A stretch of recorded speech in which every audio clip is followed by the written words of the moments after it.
ദൈവത്തിന് സ്തുതി. പ്രഭാതകിരണത്തിലേക്ക് സ്നേഹവന്തൻ. ഭാഗം 1699. ഇന്ന് ഓഗസ്റ്റ് മാസം 25 238 ദിവസത്തിലെത്തി. വീണ്ടും ഒരു ഞായർ ദിനമാണ്. സുവിശേഷത്തില് ഒരു പരിചയപ്പെടുത്തലുണ്ട്.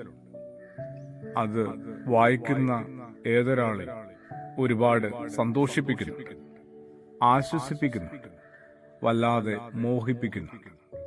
ഇതിലൊക്കെ അപ്പുറത്ത് നന്നായി അസൂയപ്പെടുത്തുന്നുണ്ട്. അത് യേശു ഇങ്ങനെ ലാസറിനെ ഒന്ന് പരിചയപ്പെടുത്തി തരുന്ന സന്ദർഭത്തിലാണ്. യേശു പറഞ്ഞൊരു കഥയിലെ ലാസർ അല്ല കേട്ടോ.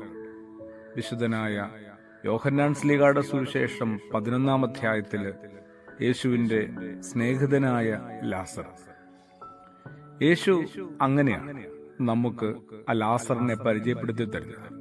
എന്റെ സ്നേഹിതനായ ലാസർ. സന്തോഷവും ആശ്വാസവും അതിനപ്പുറത്ത് ലാസറിനോട് കുറേയേറെ അസൂയം തോന്നുന്നത് വേറൊന്നിനുമല്ല. ഭൂമിയിൽ ഒരാൾക്ക് കിട്ടാവുന്ന ഏറ്റവും വലിയ ഭാഗ്യമാണ് യേശുവിന്റെ ചങ്ങാതിയായിരിക്കുക. അങ്ങനെയൊരു ഭാഗ്യവാനാണ് ലാസർ. അതിനപ്പുറത്ത് ഭൂമിയിൽ ഒരു മനുഷ്യന് എന്താണ് കിട്ടാവുന്ന ഏറ്റവും വലിയ അംഗീകാരമോ സാഹചര്യമോ നേട്ടമോ ഒക്കെ? ഭൂമിയിൽ ഇങ്ങനെ പെരുകി പോവുകയാണ് യേശുവിന്റെ ഭക്തരുടെയും ശിഷ്യരുടെയും ഒക്കെ എണ്ണം അനുദിനം. ഇതിനിടയിൽ അവരിൽ ആർക്കെങ്കിലും ഇങ്ങനെയൊരു ആലോചനയോ ഇങ്ങനെയൊരു ആഗ്രഹമോ ഉണ്ടോ? എന്താണ്? യേശുവിന്റെ ഒരു നല്ല സ്നേഹിതനോ സ്നേഹിതയായി മാറുക. എന്തുകൊണ്ടാണ് അതിന് നമ്മൾ ആഗ്രഹിക്കാത്തതും മുതിരാത്തതുമൊക്കെ? സൗഹൃദം എന്താണെന്ന് കൂടി നമ്മൾ വ്യത്യസ്തമായൊന്ന് മനസ്സിലാക്കിയേ മതിയോ? ഒറ്റപ്പെട്ടു പോകാൻ അനുവദിക്കാത്ത ആളെ വിളിക്കുന്ന പേരാണ് ചങ്ങാതി.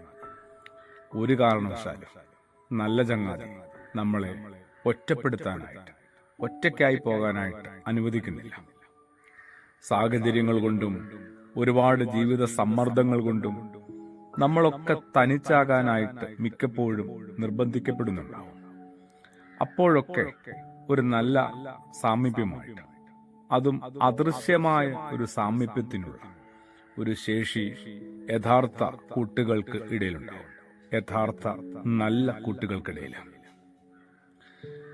അങ്ങനെയൊരു സ്നേഹിതനാണോ ഞാനെന്നുകൂടി ഒന്ന് ചിന്തിക്കുന്നല്ലത്. ആർക്കെങ്കിലുമൊക്കെ അങ്ങനെ ഞാൻ നല്ലൊരു സംഗതിയായിട്ട് മാറിയിട്ടുണ്ടോ?